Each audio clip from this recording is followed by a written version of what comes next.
رحمن رحمن ساعدني يا رحمن اشرح صدري قرآن. أعوذ بالله من الشيطان الرجيم. بسم الله الرحمن الرحيم.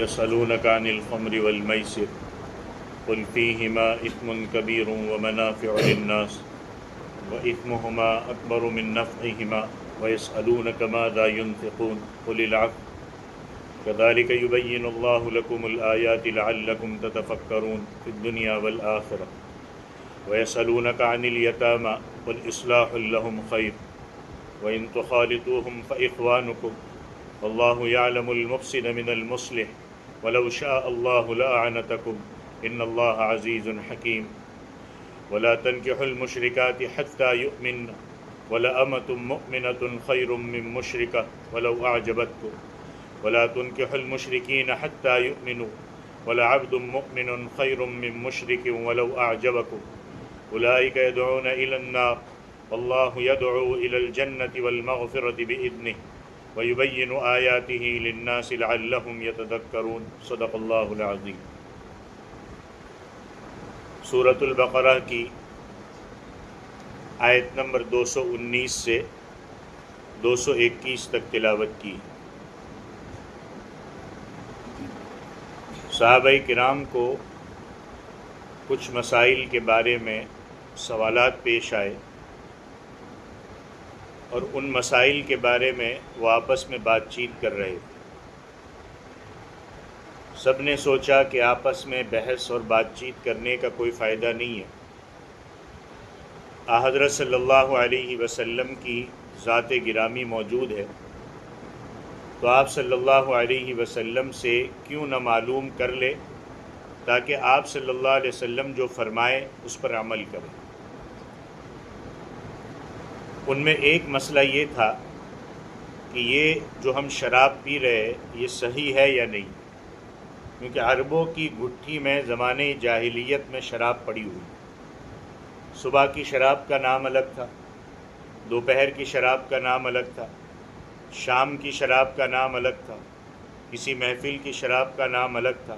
یعنی وہ شراب میں جیتے تھے، وہی اسی میں رہتے تھے. اور اس وقت تک اسلام کے شروعاتی دور میں شراب حرام نہیں ہوئی تھی، جوا بھی حرام نہیں ہوا تھا. تو بحث یہ ہوئی کہ یہ بری چیز ہے یا اچھی چیز ہے. آیا شراب کو پھیلانا چاہیے یا اس کو بند کر دینا چاہیے؟ چنانچہ اللہ فرماتے ہیں کہ یسألونک عن الخمر والمیسر، یہ آپ صلی اللہ علیہ وسلم سے سوال کرتے ہیں شراب کے بارے میں اور جوئے کے بارے میں. قل فیہما اثم کبیر ومنافع للناس، کہ آپ ان کو کہہ دے کہ شراب میں اور جوئے میں گناہ بہت بڑا ہے، ہاں تھوڑے سے فائدے بھی ہیں لوگوں کے لیے. یہ شروعات میں لوگوں کا ذہن بنانے کے لیے جب تک شراب کمپلیٹلی حرام نہیں قرار دی گئی، ایک آہستہ آہستہ پروسیس سے گزارا گیا. کہ پہلے کہا گیا کہ اس میں گناہ زیادہ ہے، نفع کم ہے. پھر ایک وقت وہ آیا کہا کہ آپ نماز کی حالت میں شراب نہیں پی سکتے. پھر ایک دم سے شراب حرام کر دی گئی. تو جب پہلا سوال کیا گیا تو کہا گیا کہ ان دونوں میں گناہ بڑا ہے، فائدے تھوڑے سے. فائدے یہ ہے جیسے آج کل کا جو نئی جنریشن اور باطل جو کہتا ہے کہ ٹینشن ہوتا ہے، ڈپریشن ہوتا ہے، شراب پیتے ہیں تو تھوڑی خوشی محسوس ہوتی ہے اور ایک دم اپنا غم بھول جاتے ہیں، کیونکہ دماغ سب کچھ بھلا دیتا ہے. کئی بیماریوں کا علاج بھی ہے. جوئے میں فائدہ یہ ہے کہ ہم کو زیادہ محنت اور مشقت نہیں کرنی پڑتی اور تھوڑے سے پیسے ڈالو تو بہت کچھ کما لیتے ہیں. لیکن پتہ نہیں کہ 5 کمائے تو ایک وقت آتا ہے 50 ضائع بھی کرنے پڑتے ہیں. تو اس پہلو کو دیکھو تو شراب کا کچھ نفع نظر آتا ہے، لیکن اللہ فرماتے وَإِثْمُهُمَا أَكْبَرُ مِن نَفْعِهِمَا، ہاں ان دونوں کا گناہ ان کے فائدے سے بہت زیادہ ہے. ابھی تک شراب حرام نہیں ہوئی. یہ شراب کے حرام کیے جانے کا ایک الارم تھا، ایک تمہید تھی. اس کا دوسرا حکم 5ویں پارے میں ہے، پھر 7ویں پارے میں حکم ہے کہ شراب اور جوے کو کمپلیٹلی حرام قرار دے دیا۔ ایک شیخ الرئیس ہے ابن سینا، جو یونانی حکماء کا بابا ہے، بہت بڑا حکیم۔ اس نے ایک کتاب لکھی ہے قانون طب پر، میڈیکل پر، اس کی بہت مستند کتاب ہے۔ اس میں اس نے چیزوں کے فائدے بیان کیے، مثال کے طور پر چنے کے فائدے۔ چنے جو ہم کھاتے ہیں اس کا فائدہ اس نے اس قانون میں یہ بتایا ہے کہ وہ غذائیں جو پھیپھڑوں کو طاقت پہنچاتی ہے، اس میں سب سے زیادہ طاقت پہنچانے والی چیز چنے ہیں۔ یغذی اللیعۃ من کل شیء، تمام غذاؤں میں سے پھیپھڑوں کو زیادہ طاقت پہنچانے والی چیز چنے۔ اسی طرح دودھ کے فائدے بیان کیے کہ سریع الاستحالۃ الی الخلط العاد، کہ انسان کے بدن میں خلطیں ہوتی ہے، خون کی، صفرا کی، سودا کی، اسی طرح بلغم کی۔ دودھ کی خاصیت یہ ہے کہ جو بدن میں غالب ہوتا ہے فوراً وہ اس میں چلا جاتا ہے۔ اگر بلغمی مزاج ہے، آپ نے دودھ پیا تو بلغم بن جائے گا۔ آپ کا دموی مزاج ہے تو فوراً خون بن جائے گا۔ صفراوی مزاج ہے تو فوراً صفرا بن جائے گا۔ سوداوی مزاج ہے تو فوراً سودا بن جائے گا۔ مزاج جو غالب ہوگا اس کے حساب سے دودھ اثر کرے گا۔ تو اس نے ہر چیز پر باقاعدہ بحث کی ہے۔ تو وہ شراب کے بارے میں پہلے شراب کے فائدے بیان کرتا ہے۔ مثلاً اس نے شراب کے 50 فائدے بیان کیے۔ ان کو پڑھ کر انسان کہتا ہے کہ یہ تو بڑی فائدے کی چیز ہے، لیکن آگے اس نے شراب کے نقصانات بیان کیے۔ یوں سمجھو کہ چوتھا حصہ نفع ہے، 3 حصے نقصان ہے، کہ وقتی طور پر 1-2 گھنٹے کے لیے بڑا مزہ آتا ہے، لیکن بدن کے اندر اس کے نقصانات بہت زیادہ ہیں، اور اس نشے کی حالت میں وہ کیا کیا چیزیں کرتا ہے وہ چیزیں بھی آتی ہیں۔ اب کون نادان ہے کہ ایک نفع کو حاصل کرنے کے لیے 3 نقصان کو برداشت کرے؟ ایک نفع حاصل کیا، 3 نقصان اس نے اٹھائے۔ اسی طرح جوا، کہ لگتا ہے کہ 15 روپے ڈالے 50 کما لوں گا، لیکن اسی جوئے میں آپ دوسرے کے خون کو چوسنے تک کی نوبت آتی ہے، لڑائی تک کی نوبت آتی ہے، مرڈر تک کی نوبت آتی ہے، یہاں تک کہ آپ نے سنا ہوگا کہ جوئے باز عورت تک ہار جاتے ہیں۔ ہاں، پھر وہ عورتیں کئی دن تک دوسروں کے پاس رہتی ہے، تو کتنی بڑی خرابی ہے۔ تو ان آیات میں خطرے کا الارم تھا۔ 7ویں پارے میں اللہ نے صاف کہہ دیا، انما الخمر والمیسر والانصاب والازلام رجس من عمل الشیطان فاجتنبوہ، کہ یہ سب کچھ جوا ہے، پاسا ہے، شراب ہے، یہ شیطانی عمل ہے، اس سے بچو، منع کر دیا گیا۔ ایک اور مسئلہ قرآن پاک میں مال خرچ کرنے کا بھی ہے، انفقوا فی سبیل اللہ، کہ اللہ کے راستے میں خرچ کرو۔ اب صحابہ نے اللہ کے نبی سے سوال کیا کہ کیا خرچ کریں، پیسے دے یا اس کو کوئی چیز دے، کپڑے دے، اللہ کے راستے میں کیا مال خرچ کرے؟ اسی کو پوچھا وَيَسْأَلُونَكَ مَاذَا يُنْفِقُونَ، کہ یہ تم سے سوال کرتے ہیں کہ وہ کیا خرچ کرے۔ قُلِ الْعَفْوَ، اللہ نے کہا کہ کہہ دو جو چیز تمہاری ضرورت سے زائد ہے اس میں سے خرچ کرو۔ ایک تو آپ پر زکوٰۃ کی جو فرضیت ہے 2.5%، وہ تو فرض ہے ہی ہے، اس کے علاوہ بھی اگر ضرورت سے زائد ہے اور آپ کے سامنے کوئی ضرورت مند آیا تو اس پر خرچ کرو۔ ضرورت کی چیز میں کیا کیا آتی ہے؟ مثال کے طور پر اپنا بھی حق ہے، والدین کا بھی حق ہے، اولاد کا بھی حق ہے، بیوی بچوں کا بھی حق ہے۔ اب یہ سارے ضرورت مند پڑے، ان کی ضرورتیں پوری نہیں ہو رہی، اور بندہ کیا کر رہا ہے؟ دوسروں کو دے کر کے مشقت میں پڑ رہا ہے۔ یہ کوئی اچھی بات نہیں۔ اپنی ضرورت پوری کرنے کے بعد جو بچتا ہے اس کو آپ خرچ کرو۔ حدیث پاک میں آتا ہے کہ غریب آدمی آیا، پھٹے پرانے کپڑے، خستہ حالت، اس نے کہا کہ میں بڑا محتاج ہوں، میری ذرا مدد کرو۔ آپ صلی اللہ علیہ وسلم کے پاس آیا، آپ صلی اللہ علیہ وسلم نے ساتھیوں کو توجہ دلائی کہ بھائی اس کی مدد کرو. اب وہ تو صحابہ تھے. ایک آدمی کے پاس سونے کا ایک ٹکڑا تھا, اس نے وہ اسے دے دیا, وہ لے کے بیٹھ گیا. تھوڑا سا وقت گزرا تھا کہ ایک اور مانگنے والا آیا, اور اس کو یہ بات پتہ نہیں تھی کہ مجھ سے پہلے بھی کسی نے سوال کیا ہے. اس ضرورت مند نے بھی سوال کر دیا کہ حضرت میں بہت محتاج ہوں, مانگنا نہیں چاہیے لیکن مجبور ہوں, کیا کروں, میری بھی مدد کرو. اب وہ پہلا شخص جس کو سونے کا ٹکڑا ملا تھا, ایک چیز تو آپ دیکھو کہ خرچ کرنے کا کتنا جذبہ ہے, کہ خود ضرورت مانگنے آیا تھا, اس کو سونے کا ٹکڑا ملا. اب اس کو سونے کا ٹکڑا ملا تھا, اس نے اس کو دے دیا کہ لے بھائی تو ہی رکھ لے. حضرت صلی اللہ علیہ وسلم نے اس کے ہاتھ سے پکڑ کر دور پھینک دیا. فرمایا تمہارے لیے تو ہم نے مانگا ہے اور خود آ کر کے سخی بن رہے ہو, خود تو مجبور ہو, خود تو پریشان ہو, خود تو محتاج ہو, اور اب مشقت میں پڑ کے دوسروں کو دے رہے ہو. پہلے اپنی ضرورت پوری کرو, اس کے بعد اوروں کو دینا. تو جب اپنی ضرورتیں پوری نہ ہو تو ایسی حالت میں صدقہ خیرات کوئی معنی نہیں رکھتا. اس کے بچے کھائیں گے, بیوی کھائے گی, یہ بھی صدقہ ہی ہے. گھر والے کھائیں گے, یہ بھی صدقہ ہی ہے, صدقے کا ہی ثواب ملے گا. لیکن یہ بھی ذہن میں رکھو کہ گھر میں بھرا پڑا ہے, کوئی ضرورت مند آیا, سب کے حقوق پورے ہو رہے, اس کے بعد بھی بچا ہے, لیکن ہم میں ہمت نہیں ہوتی, خرچ نہیں کرتے.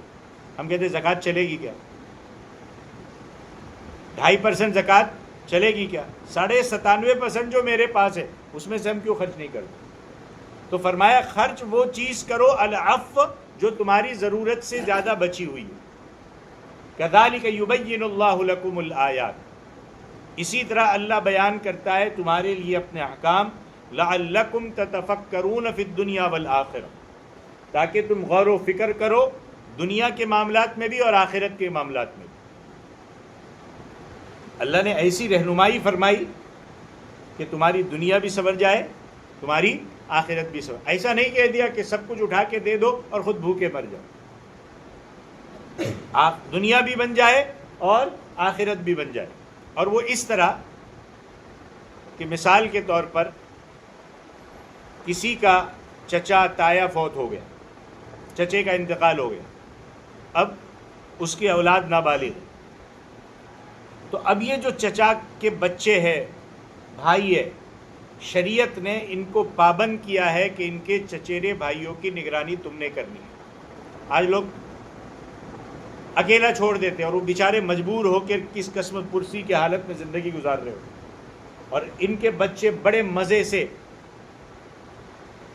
ایک اچھی لائف سٹائل جی رہے ہوتے. یوں نہیں کہ اپنے بچوں میں سے 30-40% کم کر کے ان کو کھلائے. یہ ذمہ داری ہے اب ان کی, شریعت نے ان کو دیا ہے کہ آپ کو ان کی نگرانی کرنی ہے.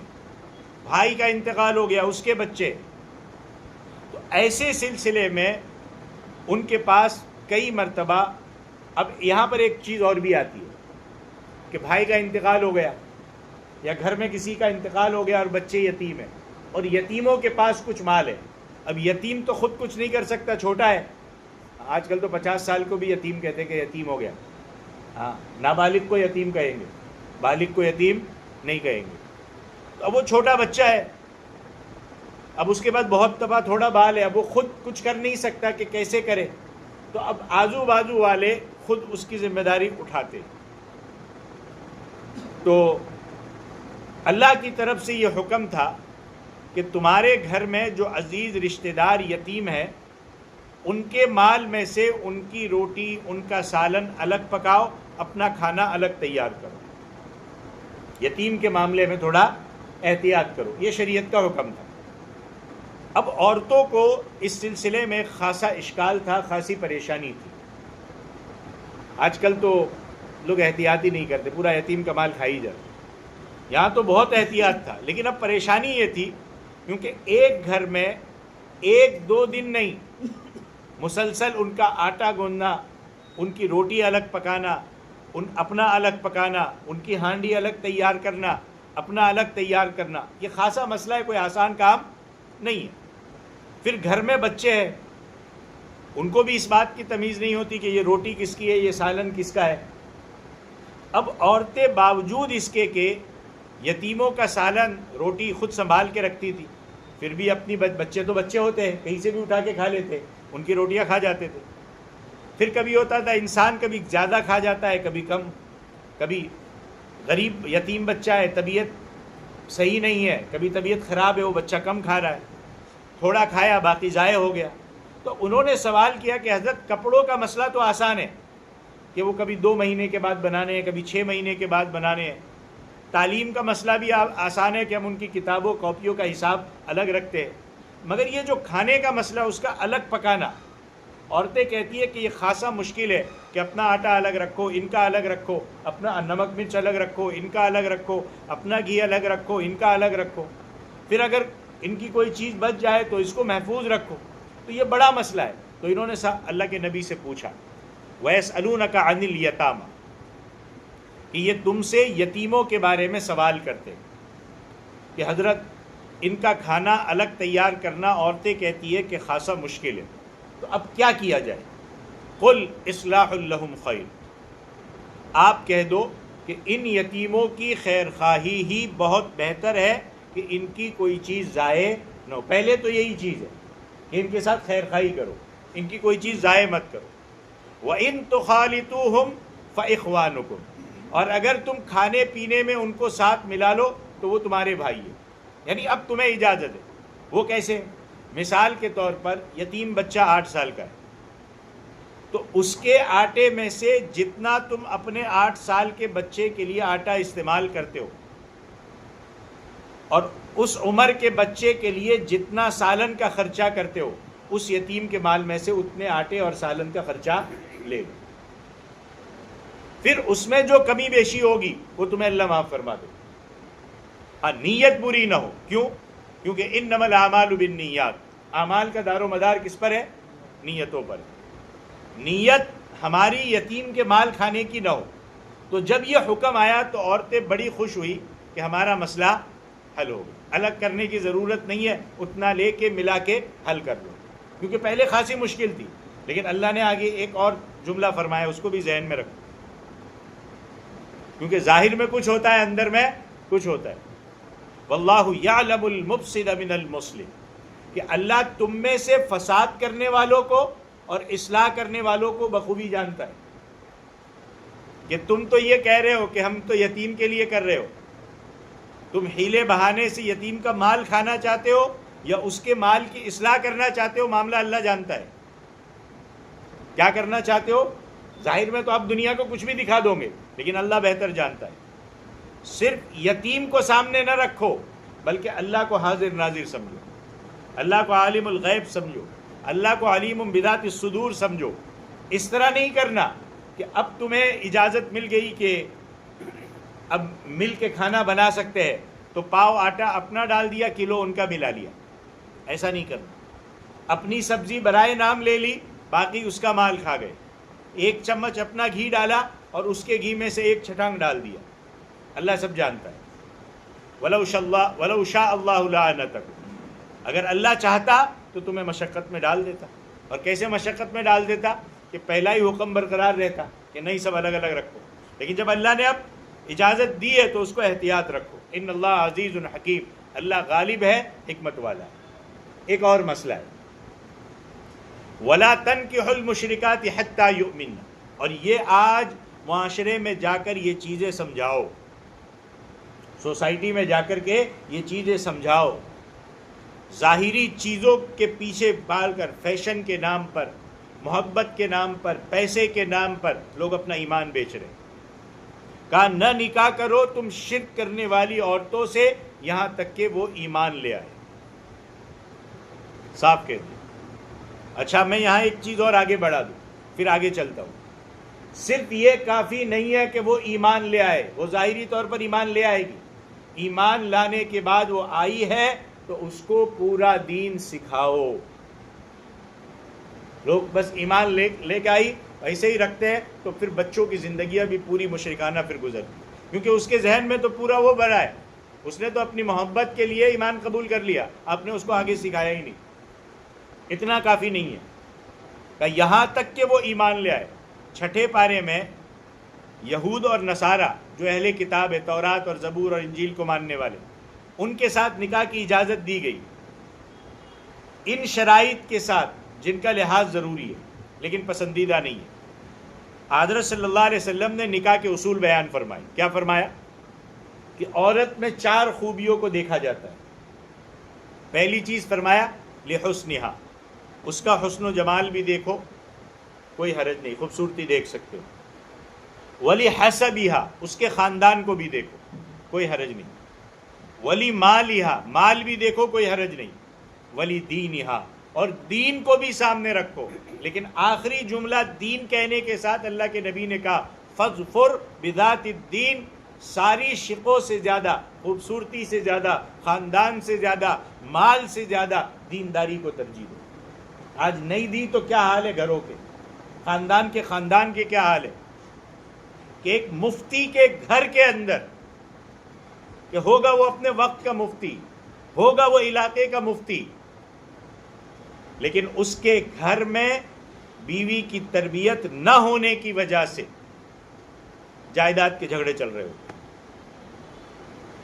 صرف میں ایک کی بات نہیں کر رہا ہوں، یہ کئی جگہوں پہ، اور وہ خود سنبھالے نہیں سنبھلتی ہو۔ دین کو ترجیح دو۔ یہ جائیداد کہاں لے کے جائیں گے؟ یہ مالداری کہاں لے کے جائیں گے؟ یہ پیسہ کہاں لے کے جائیں گے؟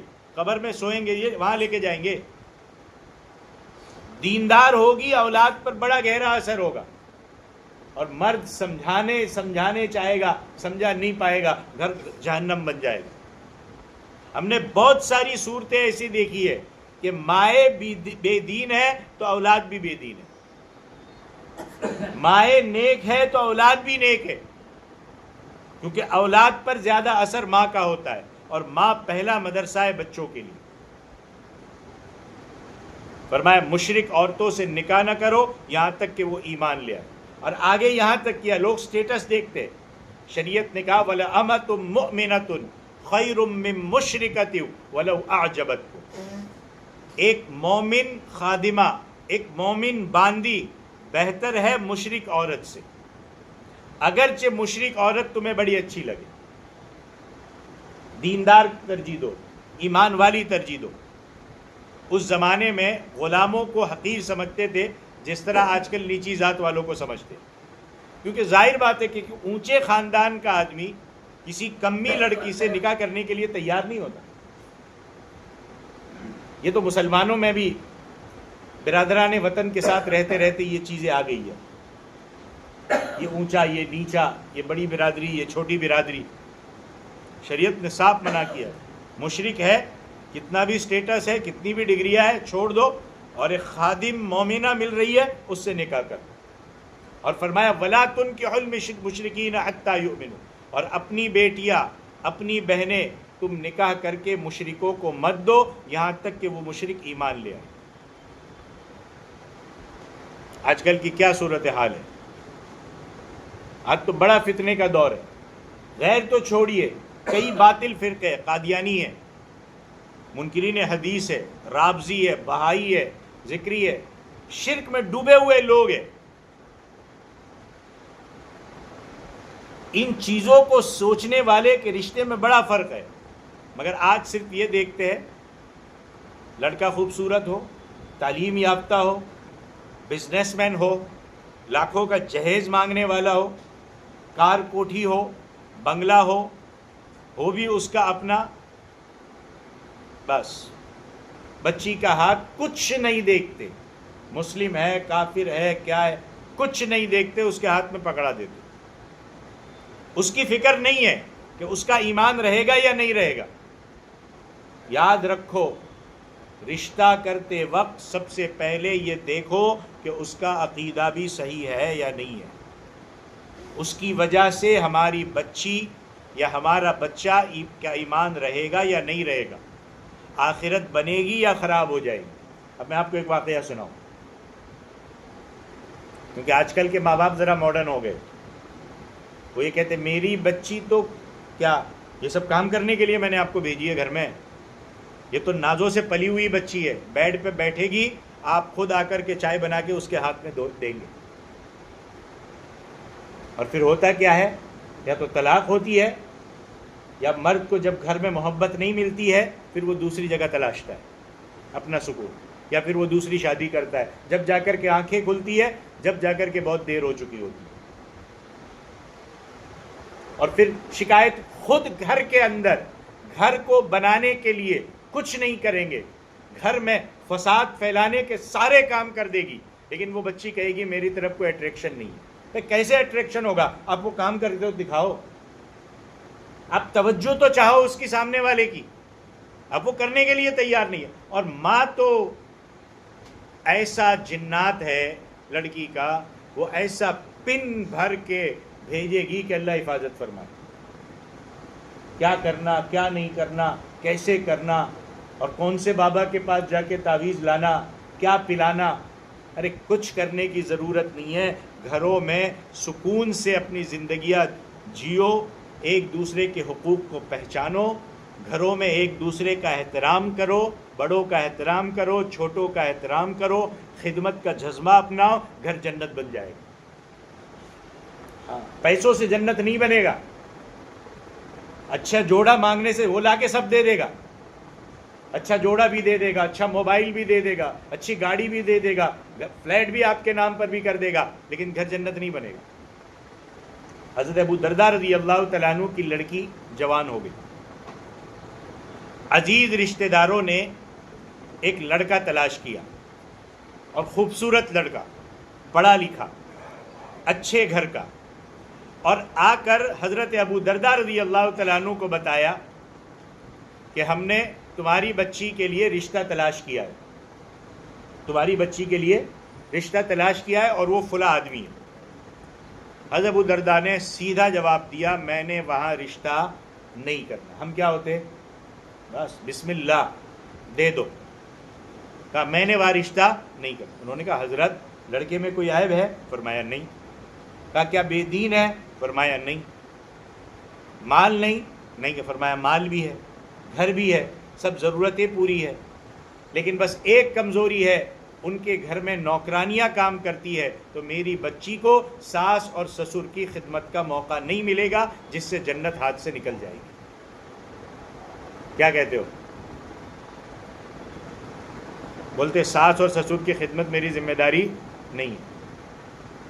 پورے بیشتی زور میں ایک ہی مسئلہ ملا ان کو، تہجد پڑھنے کا مسئلہ نہیں ملا، قرآن پڑھنے کا مسئلہ نہیں ملا، اور بہت ساری چیزیں جو مسائل حلال اور حرام کے ہیں وہ نہیں ملے، ایک ہی مسئلہ ملا، بولے ساس اور سسر کا میرا خدمت۔ اب وہی مرد، اس کی ذمہ داری ہے وہ گھر پہ بیٹھ جائے اور کہا بھائی میرے امی ابا ہے، مجھے ان کی خدمت کرنی ہے اور میں ہی کروں گا، ٹھیک ہے آپ نہیں کریں گے میں سنبھال لوں، میں سنبھال لوں۔ اب گھر کیسے چلے گا؟ اس کو باہر تو جانا ہے نا کمانے کے لیے، تو گھر کیسے چلے گا؟ بیٹھ جائے وہ، ٹھیک ہے میری ذمہ داری ہے میں سنبھالوں گا، کیسے چلے گا گھر؟ اور یہی پر پھر وہاں سے مسئلے بنتے ہیں کہ پھر میں ایسی عورت لاؤں گا جو میری ساس سسر کی خدمت کرے۔ اچھا یہاں کہیں گے میرے ساس سسر کی خدمت کا حق نہیں ہے میرے ذمے، لیکن اپنے ہی بھائی کی بیوی سے چاہیں گے کہ وہ میرے امی ابا کی خدمت کرے۔ بالکل ڈبل سٹینڈرڈ، الگ الگ سب۔ یہ حضرت ابو درداء کو سنو کہ جنت ہاتھ سے نکل جائے گی۔ آج تو عورتیں کام کے بارے میں کہتی ہے، ہم پر بڑی مصیبت۔ میں تو آج کے دور میں کہتا ہوں کوئی کام ہی نہیں ہے، مشینی دور ہے۔ عورتیں تو جب ہم چھوٹے تھے نا، جب مائیں کام کرتی تھی اس کو کہا جاتا ہے۔ آج تو چلنا ان کے لیے مشکل ہو گیا، اس کے لیے جب محنت نہیں کرتی نا تو بغیر آپریشن کے بچہ بھی پیدا نہیں ہو رہا ہے۔ یہ بھی دیکھ لو، ہم پر مصیبت پڑ گئی۔ وہ کہتی ہے بس ہمیں کھانا تیار، کسی کی کمر دکھ رہی ہے، کسی کا یہ دکھ رہا ہے، یہ ہو رہا ہے، وہ ہو رہا ہے، یہ ایکٹنگ ہے، وہ ایکٹنگ ہے۔ محنت نہیں کریں گی، بیماریوں کا گھڑ بن رہی ہے، بالکل محنت کرنے کے لیے تیار نہیں، بیماریوں کے گھڑ بنی ہوئی ہے۔ ہمیں ٹرے میں میں نے شروع میں کہا نا، ٹرے میں کھانا رکھ کے بیڈ پہ لا کے دو، ہم کھا لیں گے۔ یاد رکھو، آپ کو چاہے سمجھ میں آئے یا نہ آئے وہ ایک الگ بات ہے، یہ جو گھر کے کام ہے نا، یہ عورتوں کے لیے جنت ہے، جنت۔ گھر میں بیٹھے بیٹھے جنت بنانی ہے. حضرت ابو درداء نے انہیں بچی نہیں دی.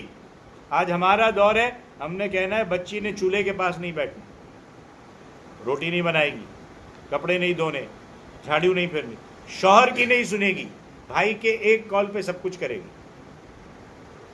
پھر گھر برباد ہونا ہی ہے, ظاہر سی بات ہے. پھلا کام نہیں کرے گی, برتن صاف نہیں کرے گی, ایک میڈ رکھ لو. گھر میں کیا کرنا ہے پورے دن, پھر بیماریوں کا گھر بننا ہے. تو فرمایا کہ اپنی بیٹیاں مشرکوں کو مت دو. وَلَعَبْدٌ مُؤْمِنٌ خَيْرٌ مِّن مُشْرِكٍ وَلَوْ أَعْجَبَكُمْ, کہ مومن غلام بہتر ہے مشرک سے.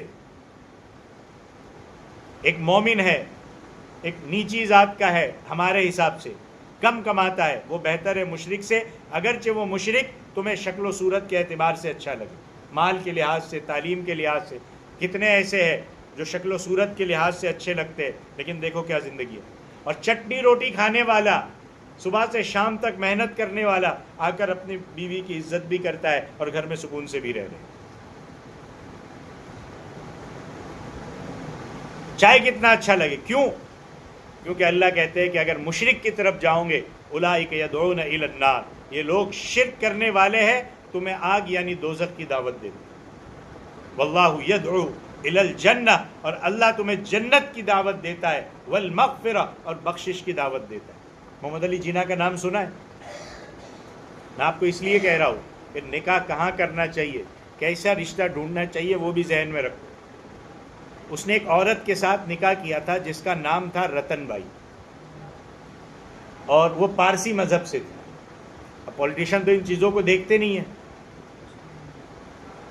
بعد میں انہوں نے کوشش کی, وہ کامیاب ہو گئے, بیوی مسلمان ہو گئی, لیکن ایک لڑکی جو رہی وہ پارسی عقیدے پر رہی. بمبئی میں بھی تھی, آج کل وہ امریکہ میں معلوم نہیں زندہ ہے یا مر گئی. اس ماں کا اثر اس لڑکی پر ایسا تھا کہ باپ نے پورا زور لگایا, لیکن وہ ایمان نہیں لائی, کیونکہ ماں کے ابتدائی دور کا اس پر اثر تھا. آج کل مائیں گھروں میں بچپن سے لے کر کے بڑے ہونے تک جہاں تھوڑا شعور آتا ہے, اس وقت تربیت کا دور ہوتا ہے, اس وقت نظر انداز کرتی ہے. جب بڑے ہو کے سمجھتے کہ اب تربیت کرنا ہوتا ہے, تب تک دیر ہو چکی ہوتی. ابتدائی دور کا اس پر اثر تھا, وہ ایمان نہیں لائی.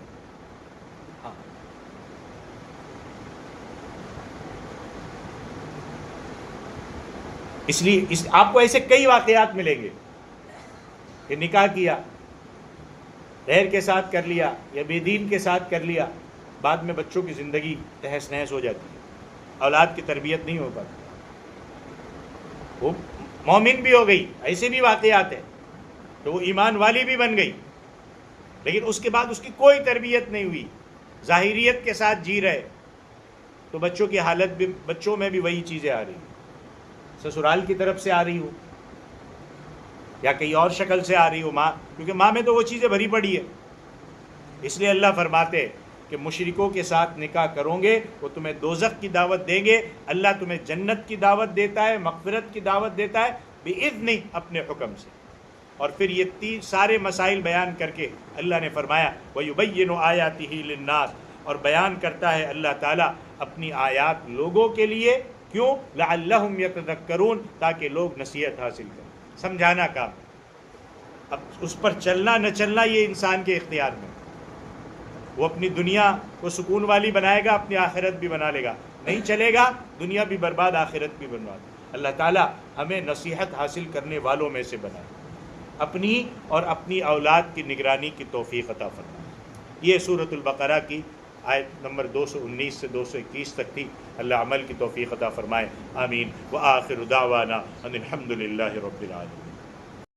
أيا من يدعي الفهم إلى كم يا أخ الوهم تعبي الذنب والذم وتخطي الخطأ الجم. أما بان لك العيب أما أنذرك الشيب وما في نصحه ريب ولا سمعك قد صم. أما نادى بك الموت أما أسمعك الصوت أما تخشى من الفوت فتحتاط وتهتم.